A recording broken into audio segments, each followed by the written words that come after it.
my own family has written to me. What do we do? What do we do? What do we do? I want you to think about things this way. Look, there are so many ways this whole world can come apart. We are looking at a very, very fragile situation all over the world. It's not just America. This is happening all over the world, especially in the West. There is a feeling in me, a friend said to me, don't run away from something, always run towards something. And you'll know when it's time to find that thing, or that thing will appear, when the seasons change. He said, watch the leaves on the trees, and you will know when the seasons change.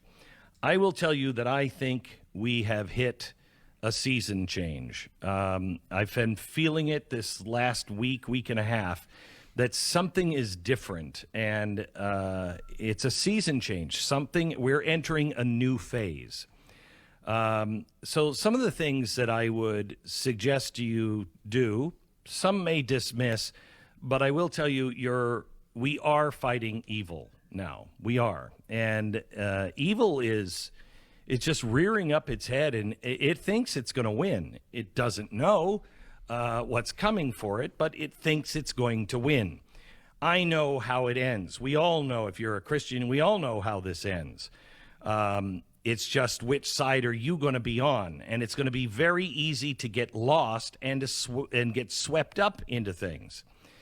So let me give you a couple of things that we should be doing. First of all, pray. You should be praying and reading your Bible every day, and be on your knees asking for guidance. And listen and obey that still small voice that you hear. There's nothing more important than that. Get into groups and neighborhoods that think alike. Find a group of friends that maybe will join you on this path. And you can help each other. We are going to need each other if we're going to survive. If you are all alone, move. Don't be the only person that is in your area and you're feeling alone. Get out. Find like-minded people, because the seasons have changed. When you're preparing, think about the community as a whole. I have a small town in Idaho that I just love. And I moved there because it's a small town.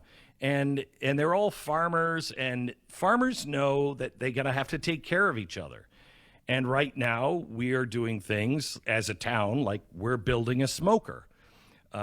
Because we know if there's a shortage of meat, and let's say there's a shortage of power, and power keeps going in and out, there's going to be a shortage that we won't be able to deal with. So let's go learn how to smoke meat so we can smoke some beef and store some beef if it gets to that point. We didn't have a warning in 1929, really. It was the Roaring 20s, and then maybe a couple of years into it, a couple of years before 1929, some signs started to appear. But it was a pretty fast crash. We've had almost 2 decades to prepare. So there's no excuse here. We have the warnings. You're either listening to them or you're not. And if you're not, man, there are less stressful shows to listen to, honestly.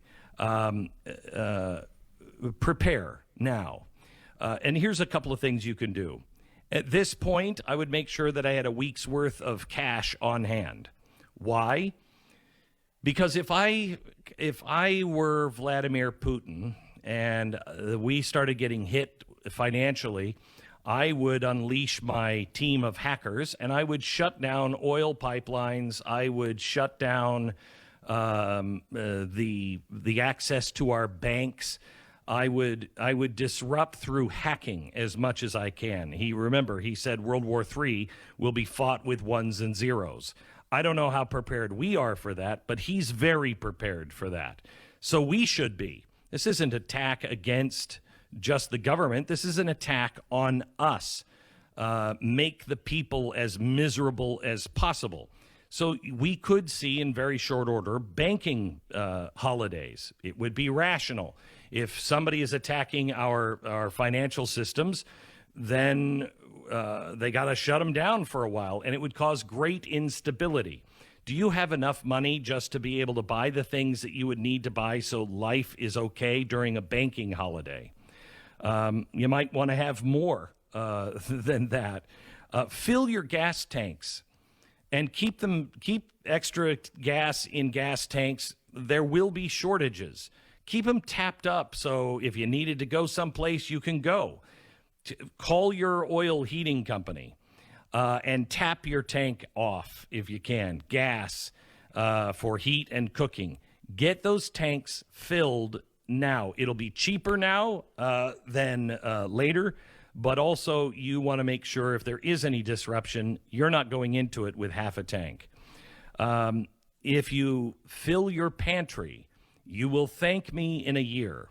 If you go out and buy food today, you will thank me in a year, because inflation alone is going to go through the roof. It will. If you can get vegetables and even can them out of season, but you can get them now, I would get them and can them. They're going to be harder to get. The price of fertilizer and just having a farm is going through the roof. These things are going to be more scarce next year. If you can, I would have a year's worth of food supply for my family. And if I really had money, I would plan for others as well. We are going to need one another. And that's why I say be in these communities, because somebody's going to have something that you need, and they're going to have something that you need, and you're going to have something that they need. Begin to think this way. Really, really important.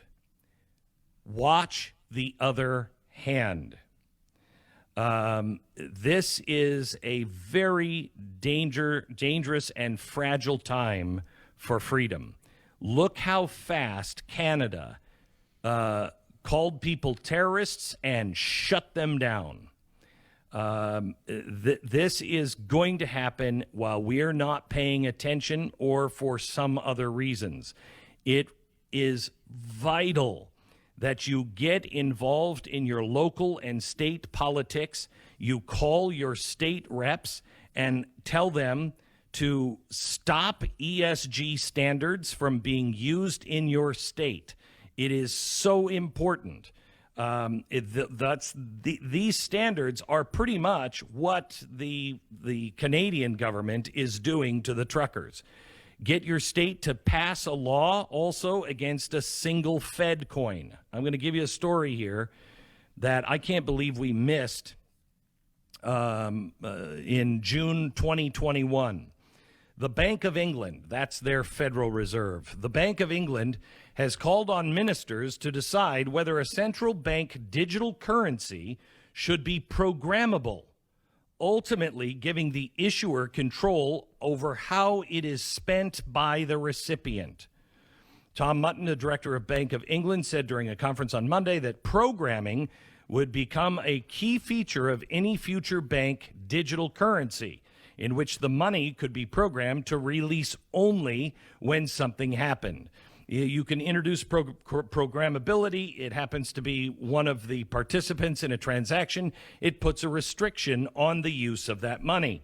There could be some socially beneficial outcomes from that, preventing activities which are seen to be socially harmful in some way. This is what they were talking about 2 years ago. If you don't think that digital currency is coming, you're mistaken. It is right around the corner, and it could be something like what could be coming in response to Putin and our cutting him off on the banks. He will respond, I believe, in ones and zeros, and then the government will have its new virus. It'll be a computer virus, and they'll have to protect us and shut things down. Get your kids out of school if you can, but local schools, if you have to have the local school, make sure you know all about it. Again, if you're the lone voice, move now. If you are joining the truckers here in America, make sure you are not following a leader. Make sure you're following God and the peace and actions of Christ. Get the Martin Luther King Pledge of Nonviolence and get everyone in that group to sign it. If they will not sign it, you may be in the wrong group. Between real crazies who want to burn the entire thing down through war or chaos, plants from the left who are Antifa, and the fact that media, the Capitol Police, and the FBI actively, in one way or another, want to define us as terrorists, be very, very, very careful. Look how fast it happened in Canada. Remember, chaos is from the adversary. It is what I believe Putin is creating now. I think he's doing it intentionally, but I could be wrong. That's only a guess. We are not asking for chaos. We are asking for a return to order, the constitutional order. That is really an important difference. If we can just keep our heads about us and not freak out, if we can have faith that we have God guiding us, and if we live righteous lives, if we are people of merit, as George Washington said, he will see us through. I expect miracles to be seen in your time, in your life. You will see clear hand of God miracles if you haven't already. Billy Graham was right when he said, God's doing stuff with people all over the world. And one of these days, he's going to turn on the lights and it'll be a surprise party for Satan. And you will see that the solution could only have come from God, because it's all of these individual people standing up. I was talking to Stu yesterday about people actually having dreams or hearing from God. I think that is a growing thing. Don't dismiss those promptings. Don't dismiss them.